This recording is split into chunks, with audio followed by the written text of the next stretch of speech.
Hello friends. हर आदमी का सपना होता है कि उसका एक अपना घर हो।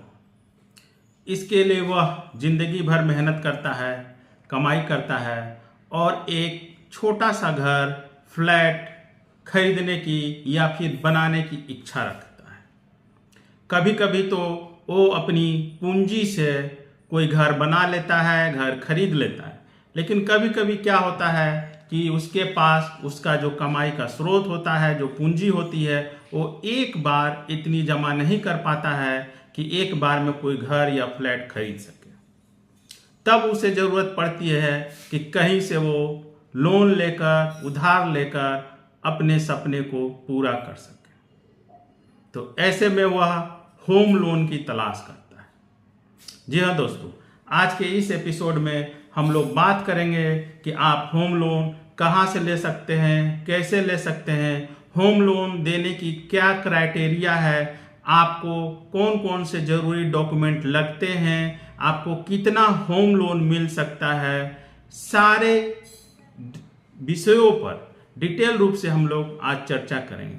मैंने इस पूरे एपिसोड को 15 पॉइंट्स में बांटा है, जिसमें हर पॉइंट्स की मैं अलग अलग चर्चा करूंगा। ऐसे में हो सकता है कि यह एपिसोड कुछ बड़ा हो जाए, लेकिन यह एपिसोड आपके लिए बहुत ही काम का होने वाला है। इसमें मैं डिटेल रूप से बताऊंगा कि आपको होम लोन लेने में कौन कौन सी प्रक्रिया अपनानी है, क्या क्या सावधानी बरतनी है। नहीं अगर सावधानी बरतिएगा तो हो सकता है कि आपके साथ फ्रॉड हो जाए, धोखा हो जाए।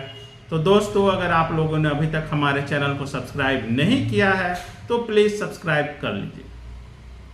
दोस्तों, सबसे पहले बात ये होता है कि अगर हमें होम लोन की आवश्यकता है तब हम सोचते हैं कि हमें होम लोन आखिर मिलेगा कहाँ। दोस्तों, अगर आप जहाँ भी रहते हैं, जिस क्षेत्र में रहते हैं, वहाँ के जो बैंक हैं, अब बैंक दो तरह के होते हैं, एक सरकारी और एक प्राइवेट बैंक। वहाँ के सरकारी या प्राइवेट बैंक से आप होम लोन ले सकते हैं। इसके अलावा बहुत सारी ऐसी नॉन बैंकिंग फाइनेंशियल कंपनियां हैं, NBFC, जो होम लोन देती है। तब आप जिस क्षेत्र में रहते हैं वहाँ आसपास आप देखिए कि कौन सा सरकारी या प्राइवेट बैंक है या फिर फाइनेंशियल इंस्टीट्यूशन है जो होम लोन देता है। आप उसके ब्रांच में विजिट कीजिए, सारा डिटेल वहाँ से लीजिए। आपको वहाँ से टर्म एंड कंडीशन जो उन कंपनियों की होगी उसके अनुसार आपको वहाँ से लोन मिल जाएगा। यह तो बात हुई कि हमको होम लोन कहाँ से मिलेगा। अब एक बात होती है कि आखिर होम लोन मिलता क्यों है, मतलब होम लोन किस काम के लिए बैंक या फाइनेंशियल इंस्टीट्यूशन हमको देते हैं। क्या होम लोन लेकर हम कोई और दूसरा काम कर सकते हैं? जी नहीं। होम लोन हमें सिर्फ 3 काम के लिए मिलता है। एक तो मिलता है नया घर खरीदने के लिए, एक होता है कि हमारे पास ज़मीन हो लेकिन हमको घर बनाना हो तो उस ज़मीन को मॉर्गेज रखकर, मतलब मॉर्गेज लोन उस घर बनाने के लिए मिलता है। तीसरा होता है कि घर का अगर मेंटेनेंस, रिपेयर कराना है, अगर मान लीजिए आपने घर बना लिया है और आपको उसको रिपेयर कराना है, मेंटेनेंस कराना है, या फिर आपको मान लीजिए ग्राउंड फ्लोर बना हुआ है, एक्सटेंशन करना है, फर्स्ट फ्लोर सेकेंड फ्लोर बनाना है, तब उसके लिए होम लोन मिलता है। होम लोन लेकर आप कोई दूसरा काम नहीं कर सकते, उस पैसे से आप दूसरा काम नहीं कर सकते। तो आप समझ गए होंगे, होम लोन घर खरीदने, घर बनाने और घर का मरम्मत या एक्सटेंशन करने के लिए दिया जाता है। अब बात ये होता है कि होम लोन के लिए क्या शर्त है। तो सबसे पहला जो शर्त होता है वो ये होता है कि आपकी, अगर आप होम लोन लेने जा रहे हैं तो जिस प्रॉपर्टी के लिए आपको होम लोन लेना है उसको बैंक या फाइनेंशियल इंस्टीट्यूशन अपने पास मॉर्गेज या गिरवी रखते हैं। अगर आप जमीन है तो जिस जमीन पर आप घर बनाने जा रहे हैं उस जमीन को बैंक अपने पास मॉर्गेज रखेगी। अगर आप घर खरीदने जा रहे हैं तब उसके सेल डीड को कंपनी अपने पास मॉर्गेज रखेगी, या फिर फ्लैट है तो फ्लैट का रजिस्ट्री पेपर को, सेल डीड को अपने पास मॉर्गेज रखेगी। तो इस तरह से ये जो होम लोन होता है एक तरह से मॉर्गेज लोन होता है, जो आपकी प्रॉपर्टी को अपने पास बंधक रखकर उसके बदले में आपको होम लोन कंपनियां देती हैं, जो EMI बेसिस पर दिया जाता है। इसका मैं बाद में चर्चा करूंगा कि किस तरह से EMI का कैलकुलेशन किया जाता है।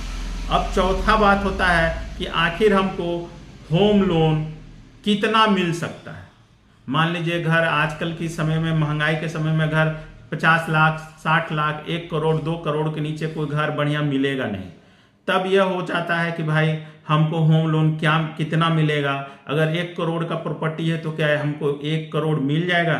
तो जी नहीं दोस्तों, बेसिकली होम लोन प्रॉपर्टी के वैल्यूएशन पर तो मिलता ही है, इसके अलावा इसका जो मूल जो रूप है, जो होम लोन कितना आपको मिलेगा, ये आपकी आमदनी पर निर्भर करता है। कंपनियों का जो थ्योरी है, जिस तरह से कैलकुलेशन करती है कि आपको कितना दिया जाएगा, कंपनियां क्या करती है कि आपका जो मूल आमदनी है, जो मूल इनकम है, उस इनकम का 50% ही होम लोन देगी। मतलब वो इतना होम लोन देगी जिसमें कि उस होम लोन का प्रिंसिपल अमाउंट प्लस इंटरेस्ट दोनों जोड़ के जो ईएमआई बनेगा, वो ईएमआई आपका जो मूल इनकम है, जो ग्रॉस इनकम आपका है, उस इनकम का 50% से अधिक नहीं होगा। मान लीजिए कि आपका मंथली इनकम 1 लाख रुपया है, तो ठीक है, तो आपको कोई भी कंपनी, बैंक या इंस्टीट्यूशन आपको उतना ही होम लोन देगी जिसमें कि उसका ईएमआई 50,000 रुपये से ज़्यादा नहीं पड़ता हो। इस ईएमआई में वो जो आपका मूल अमाउंट होता है होम लोन का, वो प्लस इंटरेस्ट दोनों एक साथ जुड़े हुए होते हैं। तो आप समझ गए होंगे कि आपकी आमदनी का 50% से ज़्यादा होम लोन नहीं दिया जाता है।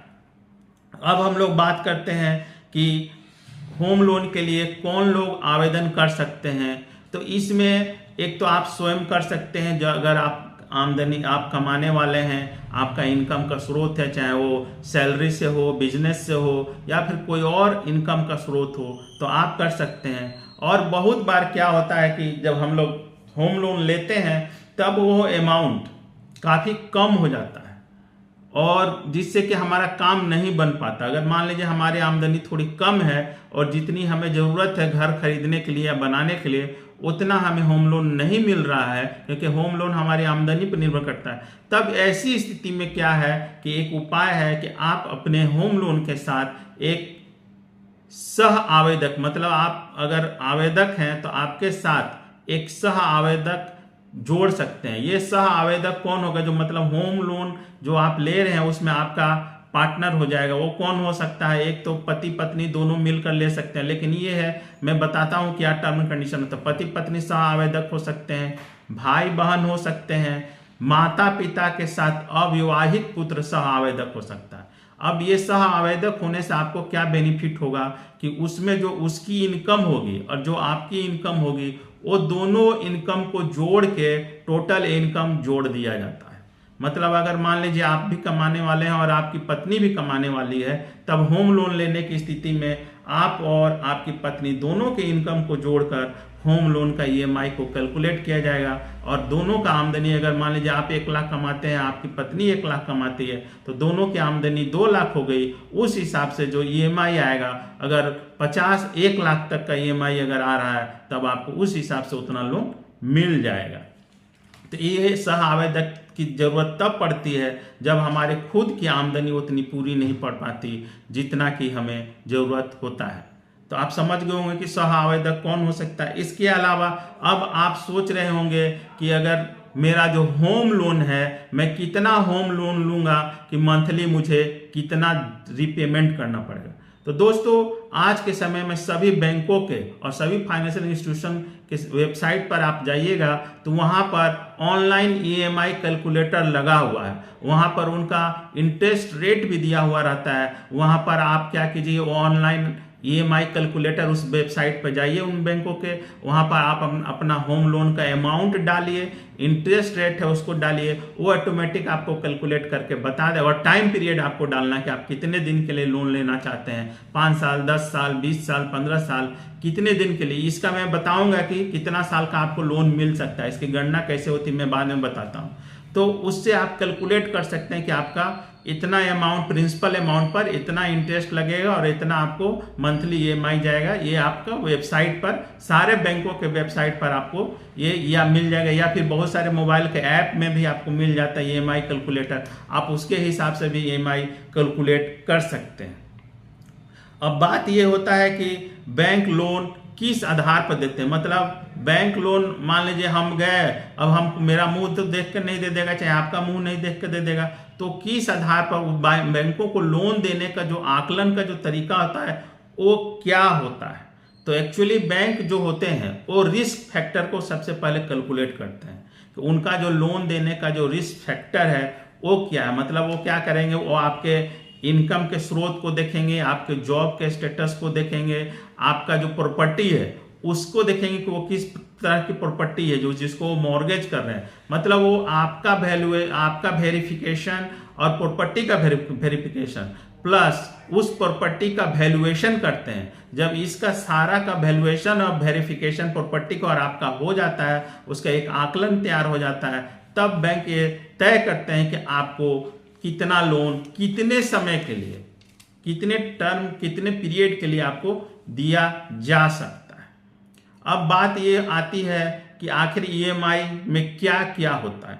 तो दोस्तों ईएमआई में मूलतः आपका जो प्रिंसिपल अमाउंट होता है, मतलब मान लीजिए आपने 10 लाख रुपया लोन लिया है, वो होता है ईएमआई में, प्लस जो इंटरेस्ट जा रहा है, मान लीजिए 8.5% पर ईएमआई लिए हैं तो प्लस 10 लाख का प्रिंसिपल अमाउंट प्लस 8.5% प्लस कितना साल का आप लिए हैं उतना साल के हिसाब से, मतलब सिंपल जो गणित होता है उसमें ईएमआई कैलकुलेट किया जाता है कि आप इतने साल के लिए इतने परसेंट पे इतना लिए हैं तो आपका ईएमआई क्या बनेगा।